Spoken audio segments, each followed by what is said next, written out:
प्रश्न नंबर 71। यदि किसी त्रिभुज की प्रत्येक भुजा को 4 गुना कर दिया जाए, कितना किया? 4 गुना कर दिया, तो इस प्रकार बने नए त्रिभुज और दिए गए त्रिभुज के क्षेत्रफलों का अनुपात है। जो नया त्रिभुज है, मान लो ये पहले ए थी, उसको अपन ने 4a कर दिया, तो नया पहला वाला छोटा होगा, नया वाला बड़ा होगा, है ना। उसका अनुपात क्या बोलते हैं, क्षेत्रफल, एरिया उसका बड़ा होगा, है ना। तो एरिया ऑफ ट्राइंगल क्या होता है? 1/2 हाइट इंटू बेस। अब ये देखो, हाइट है, हाइट इसकी भी नहीं दी गई, इसकी भी नहीं दी गई। हो सकता है वो 4 गुना हो, पर अपन निकाल लेते हैं। मान लो वैसे तो होगी 4 गुना, तो अपन ने क्या किया, H1 निकालने की कोशिश की, इसकी H1। अपन को पता है ये वाला हाइपोटेनियस, ये ट्राइंगल बन गया right angle triangle. Right angle triangle में क्या लगाया जाता है? हाइपोटेनियस फार्मूला लगाया जाता है। हाइपोटेनियस फार्मूला में क्या रहता है? H1 का स्क्वायर, यानी ये वाली, ये क्या है? लंब, ये क्या? बेस, और ये क्या? हाइपोटेनियस। तो हाइपोटेनियस माइनस बेस, तो लंब निकल आया है ना। और ये अपन ने इसकी H1 की वैल्यू निकाल ली, H1 की वैल्यू निकल आई, है ना। ये H1 की वैल्यू निकल आई। देखो a square minus A2 square upon 4, और ये से इससे करेंगे तो 3a स्क्वायर अपन 4, है ना। और H1 की वैल्यू फिर अपन रूट में दे देंगे, इधर 3 और ये अपन 2, ये अपन 2, है ना। ऐसे ही H2 की निकाल लो, H2 की निकाल लो, H2 ये 4a हो गया। इधर a/2 कैसे आया? ये a है पूरी, है ना, a लिया तो ये आधा लेंगे ना, a/2 आ जाएगा। ऐसे ही यहाँ पे ये 4a है, तो इसका आधा 2a, है ना। तो H2 भी ऐसे ही निकल आएगा, 4a का स्क्वायर माइनस 2a का स्क्वायर। समझ में आ गया कि नहीं? ये हाइपोटेनियस माइनस बेस, ये अपन को लंब का वो निकल आएगा, है ना, परपेंडिकुलर जो डाला है अपन ने। तो H2 16a square minus 4a square, और H2 equal to 12a square, H2 equal to √12a, और 4 इंटू 3a, और √3 2a, है ना। ये अपना निकल आएगा। अब अपन क्या करते हैं, H1 और H2 का रेशियो निकाल लेते हैं, यानी अपन को पता तो पड़ा है H1 से H2 कितना बड़ा है, तो H1 H2 करेंगे। अब ये H1 की वैल्यू ये रख दी अपन ने, है ना। H2 की वैल्यू ये रख दी, √3a2, है ना। ये से ए काट दिया, है ना, ए से ए काट दिया। अब ये नीचे 2 बचा है, नीचे 2 बचा है, यानी H1 upon H2, H1 upon H2 1/4 हो गया, 1/4 हो गया। इससे अपन को क्या पता पड़ रहा है, जो H2 है वो 4 टाइम्स है H1 से, 4 टाइम है H1 से। तो अपन को पता है एरिया क्या होता है, 1/2 हाइट इंटू बेस। अब हाइट जब 4 गुना हो रही है, हाइट जब 4 गुना हो रही है, तो इसका मतलब क्षेत्रफल भी कितना हो जाएगा? क्षेत्रफल कितना हो जाएगा? ऑब्वियस सी बात है, कितना हो जाएगा?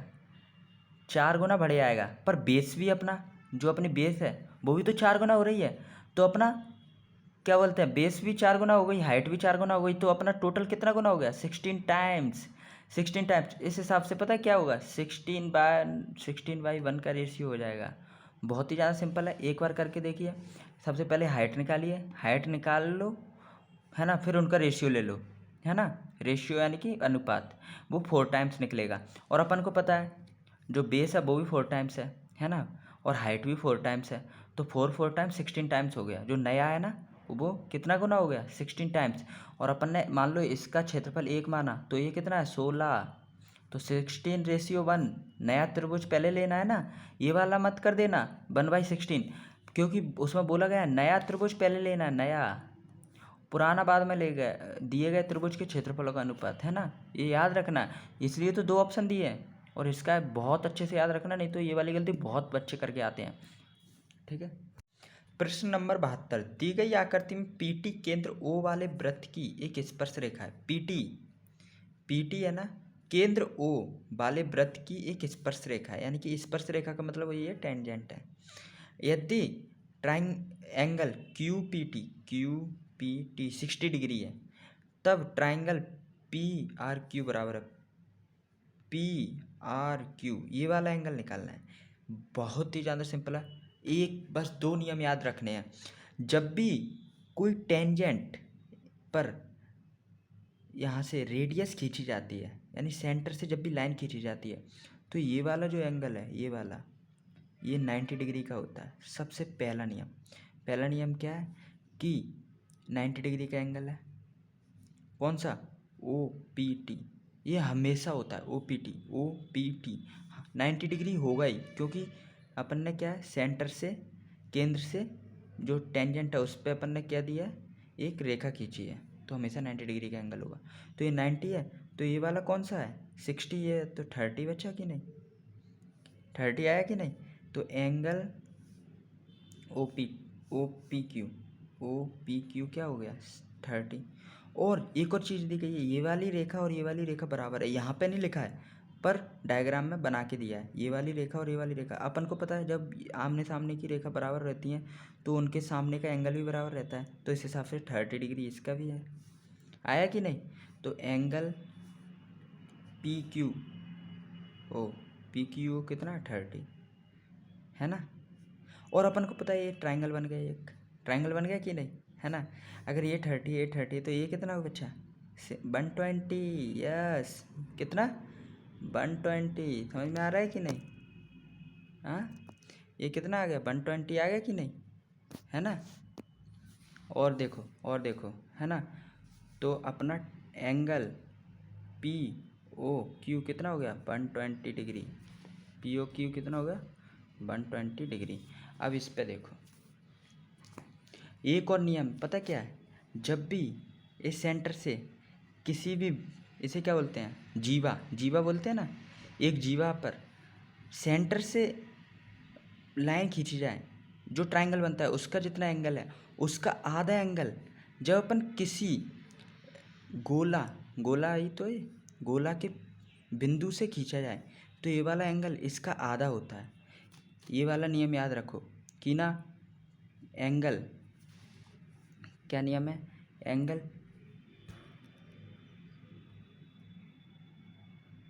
देखो एंगल है ना, एंगल क्यू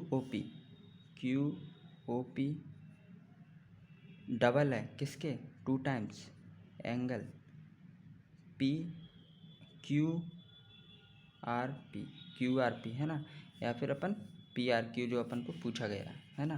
तो अपन को पता है ये 120 डिग्री अपन ने अभी भी निकाला 2 into angle P R Q. तो एंगल पी आर क्यू कितना हो गया 60 डिग्री। बहुत ही ज़्यादा सिंपल था। मैं वैसे तो डायरेक्ट कर देता पर आपको समझाने के लिए बहुत टाइम लगा दिया है ना। तो इसका एंगल कितना 60 डिग्री। नंबर 73, एन का मान जिसके लिए दो समांतर श्रेणी, एक श्रेणी ये दी है 63 65 67 तथा 3 10 17 के एनवे पद समान है, ऐसा एनवा पद निकालना है। ये फॉर्मूला तो पता ही होगा आपको, a प्लस एन माइनस 1 का होल डी से मल्टीप्लाई। अपन को nth नंबर पता पड़ जाता है, nth नंबर यानी कि वो कौन सा नंबर होगा जो एन वाले पर होगा, है ना। तो अगर पहले वाले को देखें तो पहली श्रेणी, पहली वाली में क्या है, ए अपना 63 है और डी अपना क्या है 2, है ना। और दूसरी वाली में क्या है, दूसरी वाली में ए अपना क्या है 3, है ना। ए अपना 3 ही है, ए यानी पहला अंक, है ना। और डी क्या है, डी यानी डिफरेंस। 10 में से 3 घटाएंगे 7, यहाँ पे 65 में से 63 घटाए 2, है ना। बस अब अपन को कुछ नहीं करना है, समान करना है। तो एक दूसरे को समान कर दो, यानी कि पहली वाली के लिए अपन क्या लिख सकते हैं, ए की जगह पे 63 प्लस एन माइनस 1 और डी पर 2 इक्वल टू, इधर क्या लिखेंगे, ए की जगह पे 3 प्लस एन माइनस 1 का 7, ठीक है। यहाँ 63 plus 2n minus 2 equal to 3 plus 7n minus 7। यहाँ पे 61 बचा, 61 plus 2n equal to minus 4 plus 7n। ये 2n को इधर ले जाओ और ये 4 को इधर ले जाओ तो ये प्लस में आ जाएगा 65 इक्वल टू 5 है ना। ये 7n में से 2n माइनस हो गए तो n की वैल्यू कितनी हो गई 13, है ना। 13 हो गई कि नहीं। तो अपना 13वां पद कौन सा होगा जब ये दोनों बराबर होंगे। प्रश्न नंबर 74, एक गोले की त्रिज्या में 10% की वृद्धि कर दी जाती है तो इस गोले के आयतन में वृद्धि होगी। यानी कि ये समझिए कि ना, बहुत ही ज़्यादा सिंपल सवाल है। मान लो पहले गोला था, उसकी त्रिज्या यानी रेडियस वो 10 है ना। और 10 का 10% कितना होता है, 1 होता है। अपन को पता है 10 का 10% कितना होता है, 1 होता है। तो अब अपन ने 10% की वृद्धि कर दी है तो अगले की त्रिज्या कितनी होगी 11 होगी कि नहीं। अब अपन को पता करना है कि उसके आयतन में कितना वृद्धि होगी। अब अपन को पता है आयतन रहता है वॉल्यूम किस पर डिपेंड करता है, आर क्यू पे, नहीं रेडियस, जो रेडियस है ना त्रिज्या उसके 3 गुना पर डिपेंड करता है। मान लो पहले वाले का वॉल्यूम कितना आ जाएगा, है ना। मान लो अपन 10 के हिसाब से देखें तो अपना आ जाएगा 10 का क्यूब, और यहाँ पे यानी कि जो पाई वाई है जो भी है अपन उसको लिख नहीं रहे हैं, कोई क्या ही मतलब है उसका, है ना। और वॉल्यूम 2 क्या आ जाएगा, अपन को पता है 11 का क्यूब, है ना। ये कितना हुआ, ये 1000 हो गया, और ये कितना हुआ वॉल्यूम 2 हो गया इतना, है ना। और कितनी वृद्धि हो गई, वृद्धि कितनी हो गई, वृद्धि हो गई अपनी 1331 माइनस 1000, कितनी हो गई 331, इतनी क्या हुई वृद्धि हुई है, वो भी 1000 में से। अब अपन को इसको परसेंटेज में निकालना है, प्रतिशत में। तो अपन को पता है 3 3 1000, ये अपना 1000 में, तो अपन को प्रतिशत में निकालने के लिए 100 से मल्टीप्लाई करते हैं, है ना। परसेंटेज वृद्धि निकालने के लिए ये देखो 33.1%।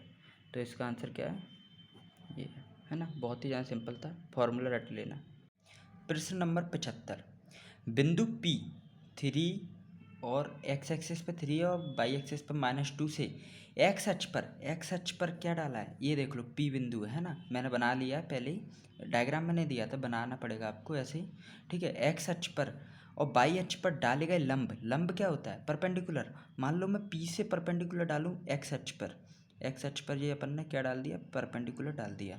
और y अक्ष पर भी डाल दो अपन ऐसे ही, है ना। y अक्ष पर भी डालिए के पाद क्रमशः ए व बी है, इसे अपन ए बोल दो, ए, और इसे बी बोल दो, है ना।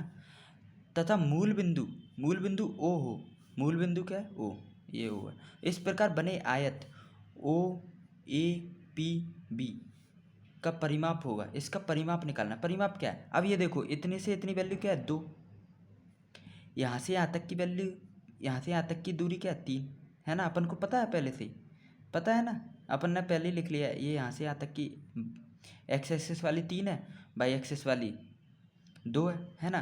तो अपन को पता है ये भी 2 होगी और ये भी 3 होगी। तो परिमाप क्या होता है, परिमाप इन चारों का प्लस ही तो होता है, 1 2 3 4, है ना। तो इन आयत का परिमाप क्या होता है, 2 + 3 + 2 + 3 = 10, और इसका आंसर सी। बहुत ही ज़्यादा सिंपल।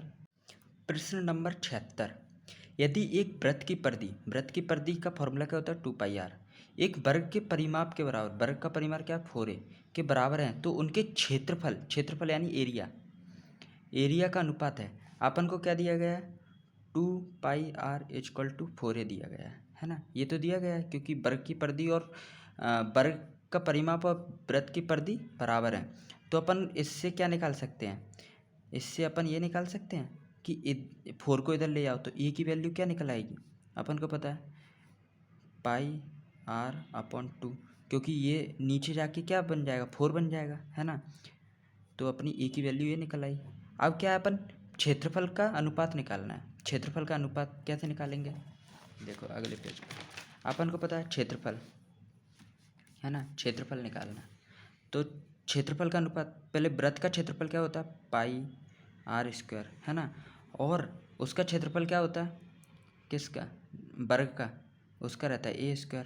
और अपन ने इधर देखा था a की वैल्यू अपन ने क्या निकाली है, πr/2, है ना। अब इसको क्या है, अपन a की जगह पर रख देंगे, इधर a की जगह पर रख देंगे। तो अपन देखो πr², और a की वैल्यू क्या निकाली अपन ने, a की वैल्यू थी πr/2, है ना। तो πr/2 का स्क्वायर, है ना, ये हो जाएगा। और इसे अपन ऐसे लिख सकते हैं, क्या लिख सकते हैं, πr² और नीचे पाई का स्क्वायर अपन r का स्क्वायर अपन 4, है ना। और अपन को पता है एक पाई से एक पाई कट जाएगा, r से r कट जाएगा, है ना। तो इधर क्या आ जाएगा, ऊपर 4 चला जाएगा क्योंकि ये ऊपर पहुंच जाएगा, है ना, अपन पाई, है ना। समझ में आ गया ना। और इसे अपन पाई की वैल्यू क्या होती है, पाई = अपन ने पढ़ा है 22/7, तो 4/22/7, ये 7 फिर ऊपर चला जाएगा, तो अपन को पता है क्या मिल जाएगा 28/22, और ये इसका रेशियो हो जाएगा 14/11, हो जाएगा कि नहीं। और इसका सिंपल सा आंसर आ जाएगा क्या, 14/11 कौन सा है, बी। बहुत ही सिंपल है, पहले ये वाले फॉर्मूला पता होना चाहिए, तभी आप ये वाला सवाल कर पाएंगे। बहुत ज़्यादा सिंपल है। प्रश्न नंबर 77। 100 संख्याओं का माध्य 50 पाया गया है। 100 संख्याओं का माध्य कितना है? 50। लेकिन बाद में यह देखा गया कि एक संख्या 150 को एक स्थान पर गलत तरीके से 50 के रूप में लिया गया था। सही माध्य है, यानी कि अपन गलती हो गई थी जब अपन संख्याओं को जोड़ रहे थे ना, तो वहाँ पे अपन ने क्या देखा कि 150 लिखा था 150, पर क्या पढ़ लिया अपन ने? 50 पढ़ लिया, है ना। तो गलती आ गई माध्य में। अपन को पता है माध्य का फॉर्मूला क्या होता है? सभी संख्याओं का जोड़ अपन सभी संख्या x1 + x2 x3 और टोटल नंबर्स, है ना, टोटल नंबर्स। तो अपन को पता माध्य कितना दिया? 50, है ना। सभी संख्याएं 100। तो पहले का माध्य कितना है? x मान लो, तो x = कितना है? 5000, है ना। 5000 पहले का माध्य है ना। पर गलती क्या है? गलती अपन को पता है 150 लिखा था, पर अपन ने पढ़ 50 लिया था, तो गलती अपनी कितनी आई? 100, है ना। अब ये 100 है वो बढ़ जाएगा इसमें, है ना। सही माध्य निकालना है, तो अपन को पता है x2 क्या आ जाएगा? 5000 + 100। अब कितने होगा? 5100, है ना। पर संख्या अपन को पता है 100 ही रही, क्योंकि गलती हो गई थी पढ़ने में। संख्या बिल्कुल 100 ही रहेंगी, पर गलती हो गई थी, अपन को 50 पढ़ लिया था अपन ने 150 की जगह पे, है ना। तो अपन क्या करते हैं, जो 150 है उसकी जगह पे अपन ने 50 पढ़ लिया था, तो अब अपन क्या करेंगे? नया माध्य निकालेंगे, नया माध्य, ठीक है। वो होगा 5100, क्योंकि टोटल पूरा तो सभी को जोड़ के 5100 आ रहा है, और टोटल संख्या कितनी है? 100। तो इससे भाग देंगे तो अपना नया माध्य कितना आएगा? 51। कितना सिंपल सवाल था, है ना।